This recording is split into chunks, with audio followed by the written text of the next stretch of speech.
अपनी सेना है। और उन्होंने आम आदमी पार्टी पर एक बड़ा आरोप लगाया भ्रष्टाचार का। उन्होंने कहा है कि धीरे धीरे इनके स्कीम हम सामने लेकर आएंगे और बिल्कुल भी किसी भी हाल में इनको चुनाव नहीं लड़ने दिया जाएगा।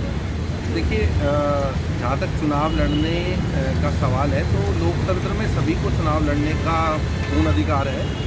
और जहाँ तक बात है भ्रष्टाचार की, तो देखिए कोई बात कह देना बिना तथ्य के उनको शोभा नहीं देता है। मैं ये कहना चाहूँगा कि अगर कोई उनके पास तथ्य हो तो तथ्यों पर बात करें, बजाय इसके कि वो हवा में बात करें।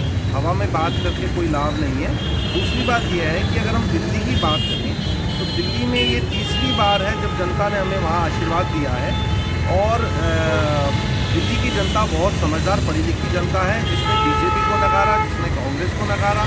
अगर वहाँ की आम जनता आम आदमी पार्टी के साथ खड़ी है तो मैं समझता हूँ कि काम जाहिर है कि काम किए होंगे पार्टी ने। और काम के दम पे ही हम अपने मैनिफेस्टो लेके चुनाव में गए थे। उसी के आधार पर हमने वोट मांगे और हमें जीत मिली।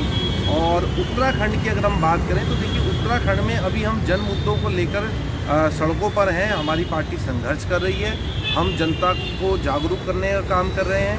हम जनता के मुद्दे जो दोनों बीजेपी और कांग्रेस ने पिछले 10-10 साल में जनता को ठगने का काम किया है, हम उससे निजात दिलाने का काम करेंगे। उत्तराखंड में राजनीति की दशा और दिशा आम आदमी पार्टी बदलने आई है और काम की राजनीति करने आई है।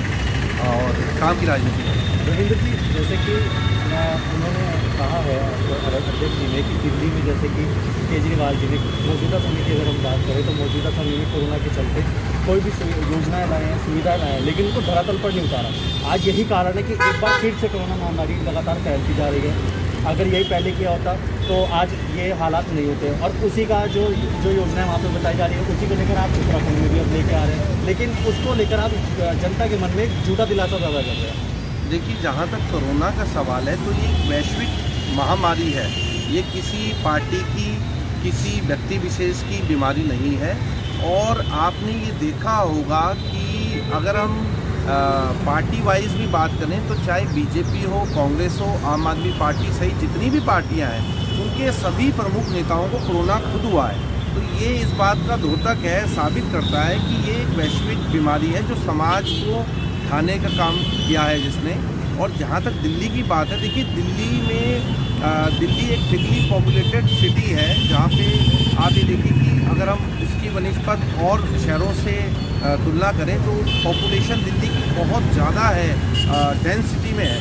तो कोई भी चीज़ अगर स्प्रेड होती है तो जाहिर सी बात है जहाँ लोग ज़्यादा होंगे वहाँ इसका इफ़ेक्ट दिखता है। लेकिन इसका मतलब ये नहीं है कि दिल्ली सरकार द्वारा कदम नहीं उठाए गए, बल्कि मैं तो ये कहूँगा कि दिल्ली सरकार द्वारा जो कदम उठाए गए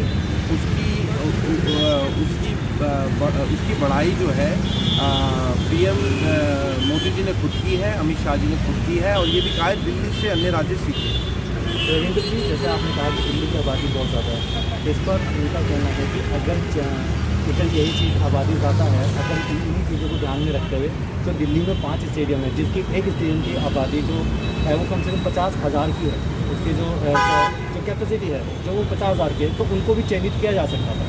देखिए, ऐसा है, जब जिस चीज़ की आवश्यकता पड़ी है तब तक माननीय केजरीवाल जी ने निर्णय लिए हैं। अभी आपने देखा होगा कि कई सारे फेस्टिवल्स पर भी वहाँ हमने रोक इसलिए लगा दी कि लोग इकट्ठे ना हों और किसी भी प्रकार से ये बीमारी स्प्रेड के रूप से फैल ना सके और लोग इससे बचें। इसके लिए दिल्ली सरकार काम कर रही है। दिल्ली सरकार में जो लोग एडमिट हैं वो अन्य राज्यों के हैं। आप जानते हैं यूपी, हरियाणा जो लगते हुए जो प्रदेश हैं, वहाँ से 70% लोग अगर आप जाकर के चेक करेंगे, अगर हॉस्पिटल में 100 लोग हैं तो लगभग 70 लोग बाहर के राज्यों के हैं। लेकिन हम उनकी भी स्वास्थ्य की कामना करते हैं, हम उनका भी इलाज करते हैं क्योंकि वो भारत के नागरिक हैं। और मैं समझता हूँ कि इस पर कोरोना पर राजनीति करना उन्हें शोभा नहीं देता, उन्हें ऐसी हल्की बात नहीं।